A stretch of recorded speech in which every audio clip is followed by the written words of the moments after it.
Hello guys, in today's video I will be showing you how to fix Airbnb isn't responding problem. So the answer is easy, just go to the settings, then scroll down to the apps section and then go to the search and search Airbnb, then go to the storage and here you will find this clear cache option. Click on it.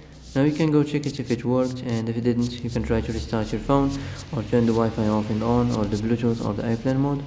Also you can try to clear data, but be careful. If you clear data, all this application's data will be deleted. This includes all files, the settings, the accounts, the databases, etc. So be careful if you want to clear your data.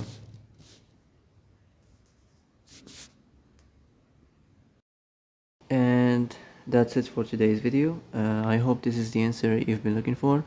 If you like this video, don't forget to like and subscribe, and see you in the next video. Thanks for watching.